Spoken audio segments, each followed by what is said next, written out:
Would you like some inspiration to become a property developer? Well, imagine if you started working or perhaps were involved in the prison service and then you became a property developer. What about that? My name's Ritchie Clapson and you're watching The Open Door Show.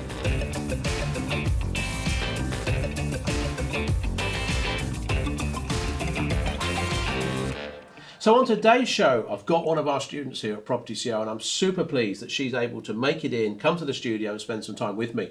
And she's worked on all sorts of things. And one of the ones I've just picked up on is she actually did a lot of work in the prison service. And now she's a property developer. I mean, get that. What's all that about?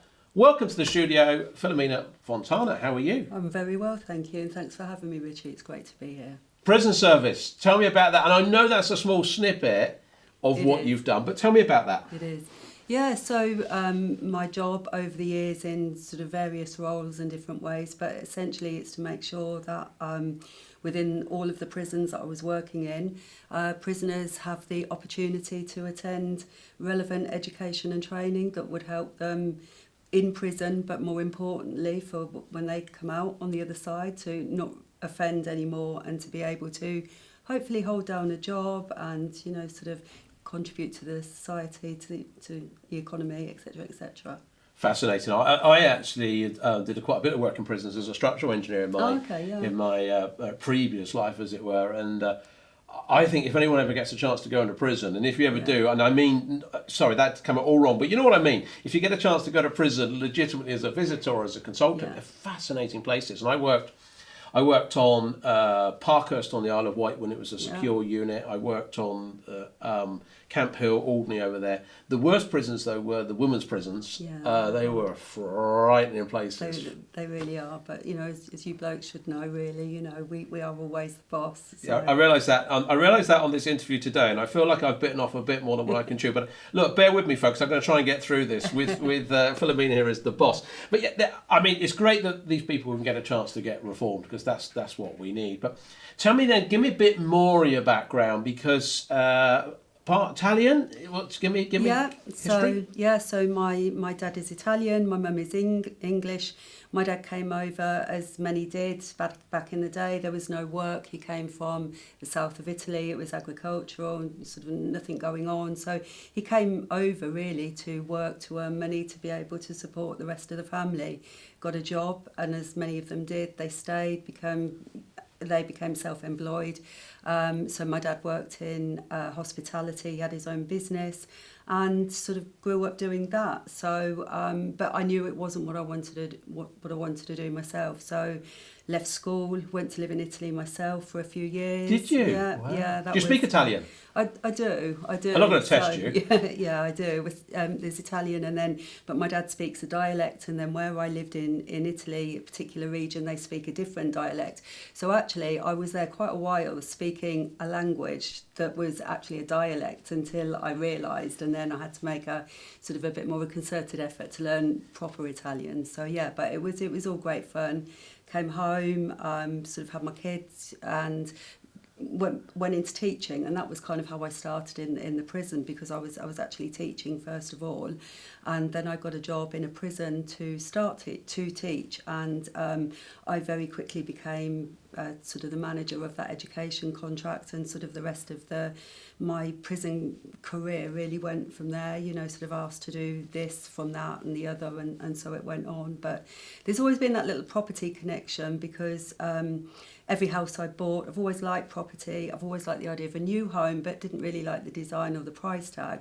So I just thought I'll just buy an old wreck and do it up, and that's really what I did. And each one I did, I realised how much I enjoyed it. There was always something more to do, something more to learn. So the properties just became bigger and bigger. It was, well, let's have a go, see what happens. You know, I kind of, without doing any particular maths, as I now know I should do all sorts of things before I go into property renovation, I would just go and have a look at something and think, oh, well, I could do this, this and this, and then it will look like this, that and the other, and then it might be worth this, that or the other. And that was really the basis for my property career. So, I like this, that and the other, or this and that, and so on and so forth. What about that background? Was it an encouraging background for you from your father to go out and explore stuff entrepreneurial, or not?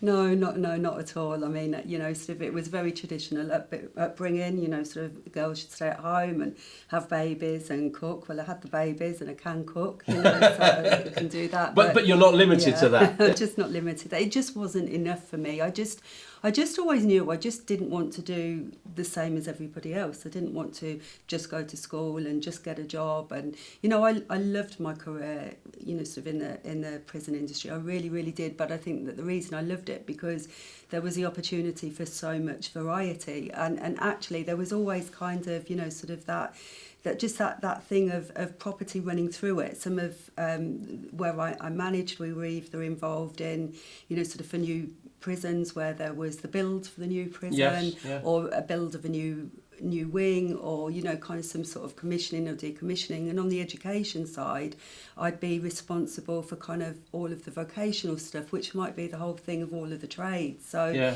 where you've kind of got that, and you're setting up vocational training in prisons for the brickying, the carpenters, the plumbers, all of it. It would be me that would have helped set it up or to manage it or make sure that sort of the lads are getting their qualifications, etc., etc. So there's kind of always been that thing, and I this thing of needing to make money, wanting to make more money, not being tied to a 9 to 5, hence doing the property on the side, and it just kind of just went from there, and then I met my partner, who is both my partner and my business partner, and his background, because I should backtrack a little bit. The sticking point for me was kind of understanding the finance side of it. So you had a bit of a block. Was that partially from upbringing as well? Definitely. I mean, I grew up sort of being told that if you haven't got it, that you don't spend it, and you just save, and it's cash. That's a generational thing, really, isn't it? Absolutely, it was a generational thing. I came from a background where my dad, from sort of my dad, family friends, I've got numerous uncles and aunties, well, not really my uncles and aunties, but they might as well be, but collectively they all came from nothing, and they grew what they had, and I had that in me that I wanted to do the same. But my dad had ingrained into me, if you haven't got it, you don't spend it. And so I see now that sort of that slowed me down for a long time, because obviously it limits the pace at which you can do anything. But it all came together when I met my partner. His background was in finance, mortgages, working with high net worth clients, and his background was completely different to be able to use debt, use finance, to be able to sort of use it to sort of leverage the debt, really, to enable you to go on to do something else. So we were able to join forces, and at first the whole debt thing kind of worried me a little bit, but I thought, well, I've always just done something. Why just say now I can't do that, I'm too frightened, because I realised that that's what it was. It was just the fear for me of doing something differently. And I thought, well, if David's happy, that's my partner, if David's happy to jump in with me and just agree to do this property up and that property up and everything else, maybe I should just agree with him on how we should raise the finance. I've got a very difficult question, and I just need a very straight answer, and David, this one's for you. Okay, David, I'm going to ask this question on your behalf. So did you fall in love with David for David or his skill set that he brought to the party? Oh dear. Well, it's always a complete package, isn't it? That's what you. David, let's leave it. David, you are the complete package. Obviously, we know David well because you're doing the program together. Yeah. So I thought I'd just ask that for a bit of fun. So the coming together of you and David and those different skill sets. So whilst yes, you failed together as a couple, but actually then you could see you could do this. You presumably brought skill sets to him that he didn't have on that side. Was that the more entrepreneurial side to it, or what was it? Yeah, I think it's the creative thing, So his involvement on the property side had always been more on financing, property sourcing, that kind of thing. Mine was more the actual renovation and sort of buying and selling, stuck in and doing along. it. Yeah. But it just I think it was just a question of good timing. We came together at the right moment. You know, we were a COVID love affair, I suppose, for want of a better word. But, you know, it was kind of great. We had a great COVID. I know a lot of people didn't, and I'm not really sorry for those. But we really did have... You found your soulmate in COVID. We really did, because we were able to spend, you know, sort of that time that we were in lockdown in the sunshine, sitting there planning out our future. And that's exactly what we did. You know, we decided to throw our lot in together across the board.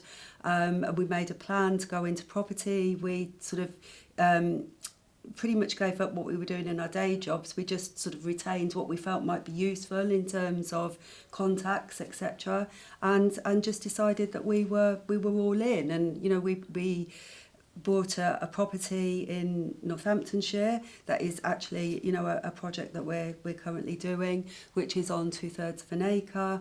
The idea is to use some permitted developments. You know, there's Class Q, there's agricultural there, there's commercial and there's residential, all on this same site with a plot of land. So it's going to be a lovely mix, including some of the things you tell us at the beginning of the course that we shouldn't really start with. But we were already there, and actually it was like coming across CEO was you know, something that really sort of helped to focus us on our journey, because we realised that we would get all of the learning that we needed for all of the things that we knew. Well, we didn't know that we didn't know. We just knew that there was a whole bunch of learning to be had. So that's interesting, because I think you met us middle of 2023 or something like that. 2020. Oh, you guys, yeah. Not each other. Yeah, we've moved on from the love affair and the relationship. Okay, we've done all that bit. That you got locked down together and you had to fall in love because you're all locked down together. So that's absolutely fine. So we get that bit. But actually, then when you met Property CEO, which obviously was another love affair, we can see that. It was. Yeah, it really is. You came, but joking aside, you guys were doing some stuff. Yeah. Then are you saying then that so how did it come about? So you met us somewhere, and what inspired you to come onto this, you know, educational journey with us? What was that about? Yeah. So we'd gone to the exhibition at Birmingham looking for, you know, kind of general inspiration, just something that would start to fill in some of the blanks. You know, we knew we needed to pick up, you know, sort of a team of professionals. You know, we sort of knew some people, but we weren't necessarily convinced that those were the ones that we wanted to work with. We knew we had gaps in our knowledge, etc., etc. So we kind of came along with an open mind, and, you know, sort of met you guys there, started chatting, you know, sort of had a flick through your book, you know, things like that. We came on the fast track initially, and it was, you know, once we started doing the fast track, you know, we realised, you know, this could be really helpful, because it was actually two things, because this is the way, you know, sort of the way my mind works. First of all, it was fill in the gaps, learn a bit about the things that we didn't know, but also, you know, it was kind of, you gave us a bit of a focus. There was a strategy there. It was just like sort of that light bulb moment, really. You know, here's something, you know, commercial to residential. We've always been open-minded about what we might do, because, you know, you just follow the opportunity, don't you, and see what happens. But we didn't really kind of have that, you know, real focus of, well, this is going to be a path, and anything that comes out of it or around it is a bonus.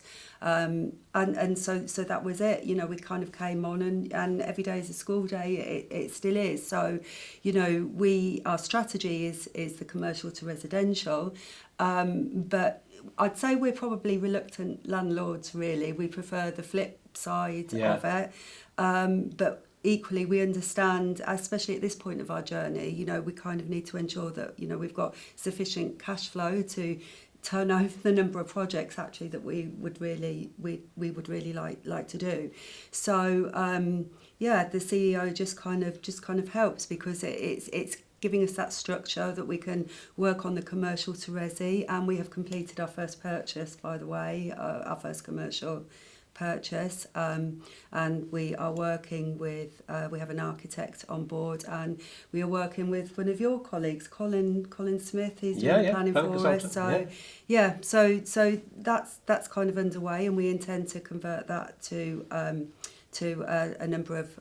Tell me about this project then. What is this first project that you bought? What is it? It was formerly a funeral directors. You may remember we did bring it to, so you brought it to the room one day, it's a deal, and I'm sure there was a few jokes cracked about the funeral directors. I mean, I think that was a dead cert, that project, wasn't it? Yeah, very, very, very good, yes. I think David's worried about that he might end up there permanently also at some point. Well, I mean, David, you can come and stay with me any time. You know, if it feels a bit vulnerable, my friend, you come and stay with me. Yeah. I'm going to look after David. Yeah. We all look after David, he's okay. But it's okay. That's faint praise indeed, isn't it? So funeral directors, yeah. So we kind of, it took a while to actually pin it down. You know, we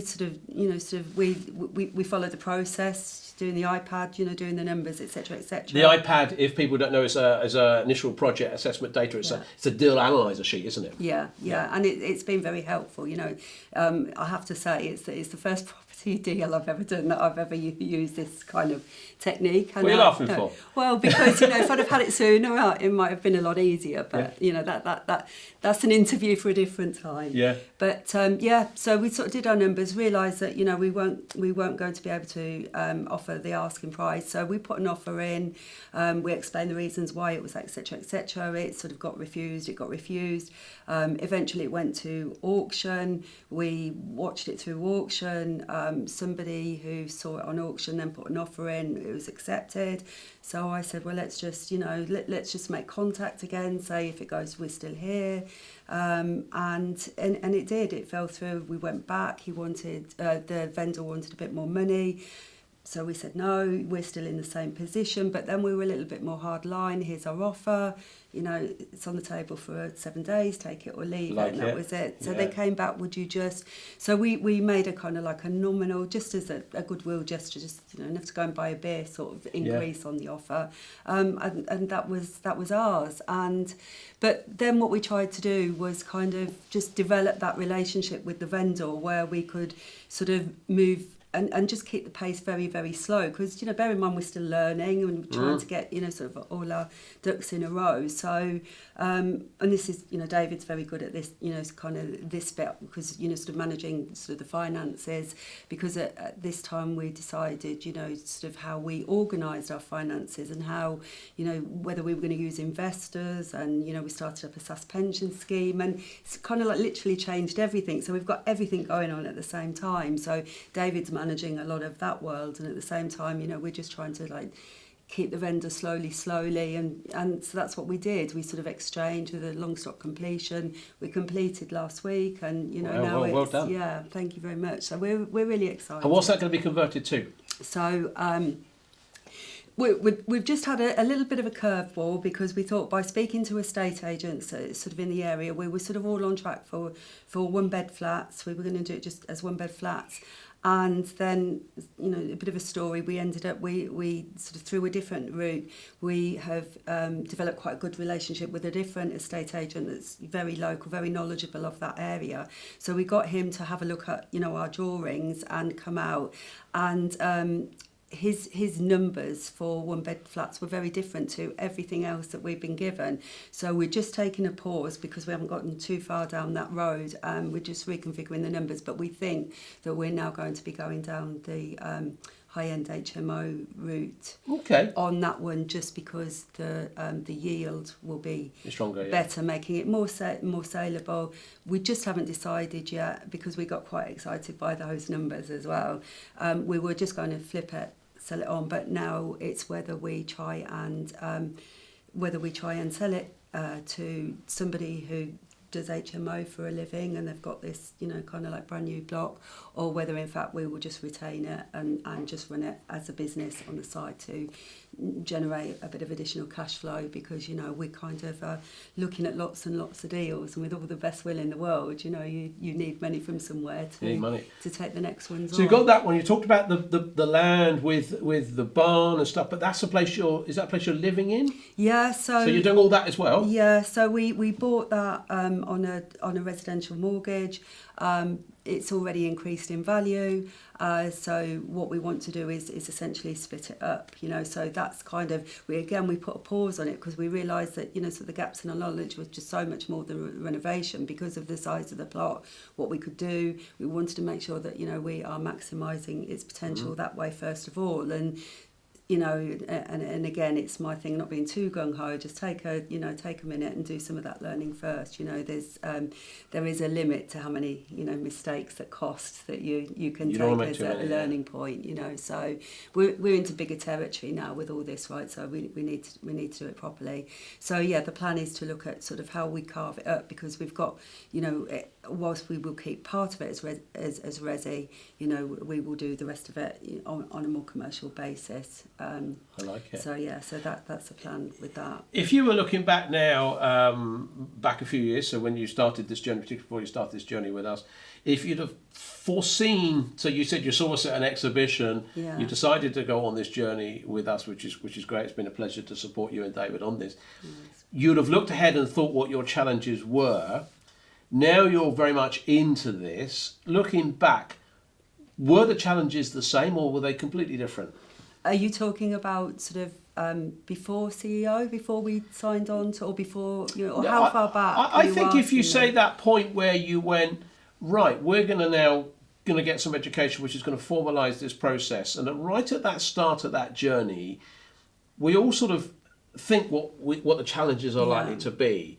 And I think what would be interesting for people listening to this who will be exactly at that same place, who foresee their challenges, is what challenges did you expect, literally as you were starting maybe day one of that education? Yeah. And then when you went through it, because the sheer amount of stuff that you don't know comes together, looking back, were those challenges the same or fundamentally different? No, so the thing for me that I thought would be the most challenging would be finding the money to do anything, and as it turns out, it really isn't. You know, sort of the money comes once you start doing. The thing is I've heard you say this. You know, when we've sort of been there, you've just got to follow the process and things will happen. And in fact, that's exactly what happens. You know, you get yourself out there and you start doing it, and you have to work hard at it. You know, but things start to fall in place. You know, you get out there, you start finding the opportunities, you meet the people come to you.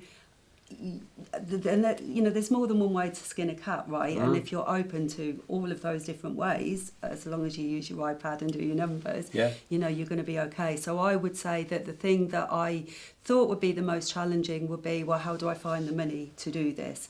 But actually, there is money out there. I just didn't know where it's at. Yeah. So what was the most challenging there? So you thought it was money, and I think that will resonate with a lot of people. But looking back now, what has been? Yeah. But maybe let's split this up, because you and David are very different characters, different experiences and skill sets and backgrounds. What would you say was your true biggest challenge that you had to get over? So you know, it could have been money, but possibly not. Was it mindset? Was it finding the deals? Was it finding the team? Or what would it have been for you personally? I think this is actually probably fair to say for David as well. I think the thing that has been the most challenging and been the biggest frustration is we're kind of both. We like to see things. We like to go after something and to see it and get it done. And actually, in this game, everything doesn't just get done. So sometimes things take longer than you think. So the biggest challenge, coming back to the money, it's not the challenge of finding the money. It's the challenge of ensuring that you've got the cash flow. That's the biggest challenge, ensuring that you've got, because I thought based on my previous experience of I don't know why people worry about finding properties. They just seem to come along. You know, it's just they're there. It's I thought I won't have a problem finding the property. It would be how do I pay for it? So in fact, you know, I've sort of like learned that there is the money out there, but it's just that the challenge is that kind of balance, the time thing. The timing of it. The timing of getting it. the money to come to the deal when you need the money at that point. Yeah, and having the deals on the cycle, that's the challenge. We're getting there finally. It's having the deals on that cycle. You know, you kind of, you don't just buy something and then a few weeks later, you know, you get a sum in, you know. So it's about how projects are staggered enough that it's dropping some income in the meantime, while, you know, bearing in mind that for David and I, we decided that we were all in. So we stepped back from what we were doing to completely focus. Gave up the day jobs to do this. Gave up the day so jobs it's got to work. It's got to work. But I think that we just have found it more challenging than we thought to start and have that first drip feed of, you know, sort of money coming in, because, you know, we've done a couple of London flats up, you know, sort of together previously, where we just looked to add value. So they were 1-bed flats, and we looked for sort of layouts where they could be converted into 2 beds, 2 bathrooms, increase the value and put them on the market. You know, we've also had a lot of political stuff going on, haven't we, along the way over the last few years, all of which have affected everything. And I suppose we've kind of felt the challenge of all of that. So yeah, it's just the challenge of having enough money at the right time to keep everything going. That's. You said something which is interesting. If I can go back and pick up on this, because again, I think this will be a challenge for a lot of people. You said the deals, well, they're just out there, aren't they? Now, you sort of threw that comment away, and I hear quite frequently from all sorts of people, and I do hear it from a number of our students. Oh my word, you know, all the good deals are gone. I can't find a deal. What would you say to someone who can't find a deal or doesn't believe there's deals there? We don't be too despondent, first of all, and you've got to be positive about it. And if you think you've got nothing on the table at all, then, you know, just go and do a bit of legwork. Go and start looking. Go and, I don't know, walk down your high street, go around your area, go and talk to commercial agents. You know, just sort of get your voice heard. Just get your voice heard. Write down all the people write down all the people that you know, and think of any that might be in property. You know, kind of like, just if you see a building site, go and have, you know, walk alongside it. Go and have a chat with somebody. Just do something, anything. The key thing is once you start doing something, they will start coming, because what happens is you have a conversation with a commercial agent. You know, you kind of maybe not even initially that interested about this one, but, you know, it's kind of might be worth a look, but it introduces you to somebody else that you've not met before, and you make a contact. And so for me, it doesn't matter what you want to do in life, you can't do it if you're not working with the right people. So that's really, for me, the key.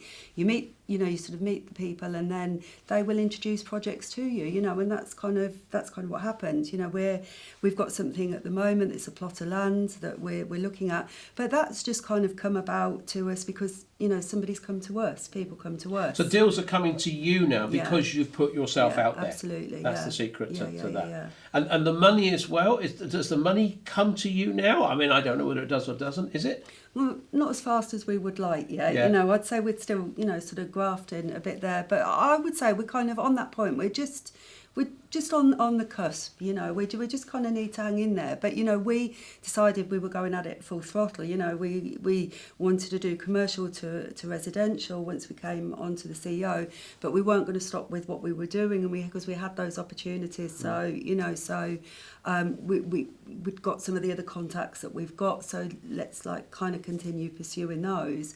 So we've got Holcott, which is quite a major project. You know, we've kind of got this one, the commercial to resi, the funeral directors. You know, with the flats in London. You know, sort of we've sold one and we've rented another one. Out. We just decided timing wise, we'd make the most of a good rental market at the moment. So, you know, we've got this plot of land. There's a couple of other things. You know, I know David today is sitting looking at a couple of other things, and I'm really grateful for his ability to sit and do the studying like that, because he's much better at it than I am. But it will come, because, you know, some of us are with our architect, we've developed that relationship. We've got an architect that is local to the area, so he knows people, he knows developers. It's just opening up all the time. Just opens up. You know, you make those relationships with agents. I think, you know, people just need to understand that you're professional and you're credible, and once they realise that you're serious and you know you're in it, you're in the game, people come to you, and then you just manage those relationships. You know, it's kind of, we had one that, you know, sort of David and I, he didn't want to do it, I wanted to do it. He thought there wasn't enough money in it. I was sure there was enough. But it went on for ages and ages, and we only kept it on the table for as long as we did because I'd managed the relationship with the vendor. You know, when we had to go to see all bids, but we didn't just write a number, we actually wrote a letter. We did research on the building, the company, the people, we made it personal. Yeah. And actually, I feel a bit bad now that, you know, on his part, after, you know, all of that relationship that was developed, I feel a bit, and I know you shouldn't get attached, but, you know, I have to say, a bit emotionally attached. I was a little bit to that. I still think that there's money to. I'm keeping an eye on it. I'm watching the guy who's got it now to see what happens. So, sort of we agreed to let that one go because something else had started to rear its head. So we, decided to spend our time pursuing that. But the point that I'm trying to make is it's just about it's about the relationships. You know, you have to let people know that you're serious. People have to feel that they can trust you, that you're professional, that they can work with you. And once you've got that established, things just start coming. Did you have to? Obviously this is a new venture for you as this is opening up. Did you have to try and pretend that you'd done this before, or were you quite upfront with people that this is you're transitioning into this, opening this up now, and the fact that they then trusted you, that worked? Is that how you did it? We didn't pretend at all. I don't see any point in lying, and it's kind of I think you can see through people when they're trying to big it up. All we tried to do was to be completely honest about our background, but at the same time sort of convey that it's not our first time, we're not completely green, we're stepping up, so that's literally it. I suppose maybe it was helpful because we had been in a position where we had already borrowed commercially before, and David's background in finance was helpful.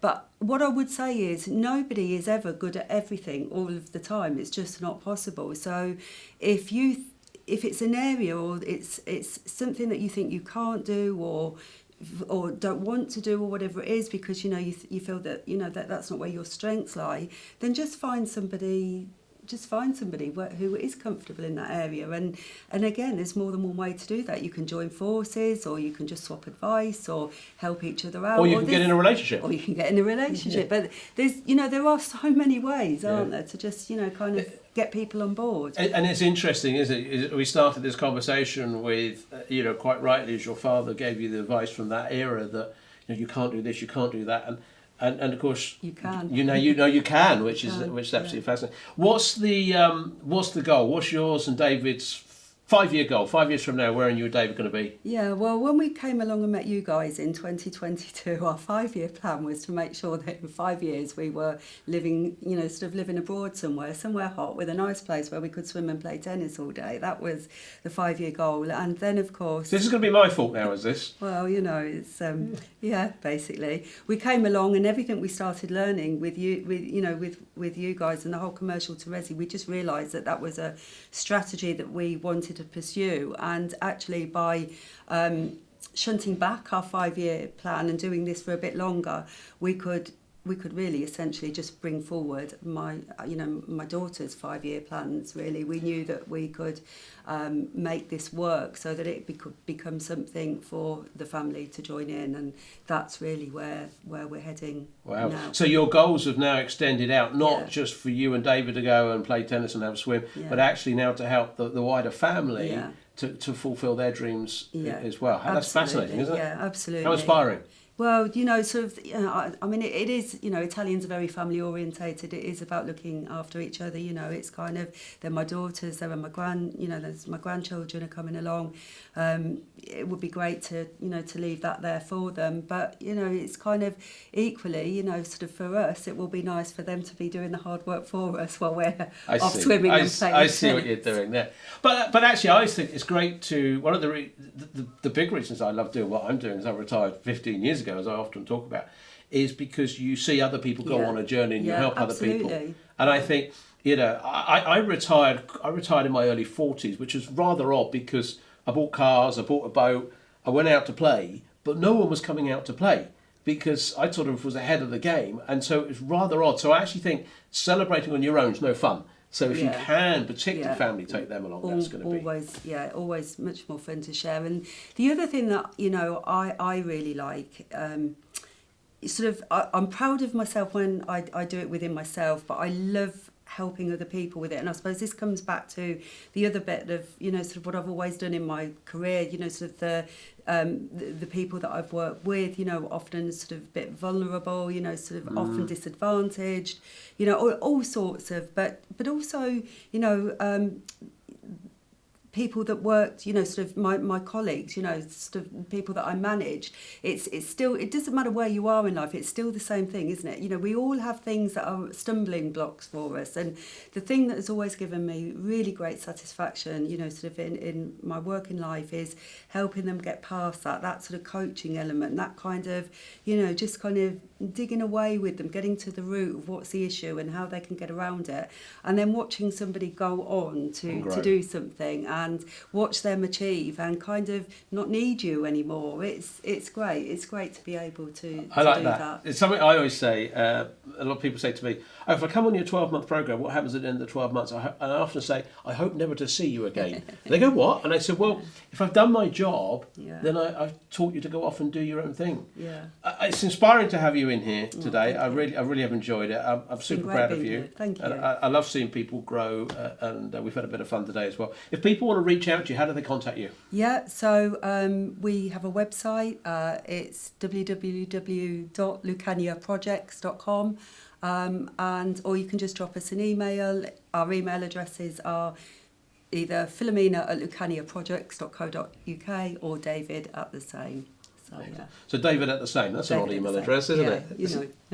Great stuff. And one thing then, so if someone's listening to this and they're inspired, maybe it's some old colleagues of yours, maybe it's some people you'd helped out who was, you say, disadvantaged and maybe now looking to form another career. What advice would you give anyone who's just starting out?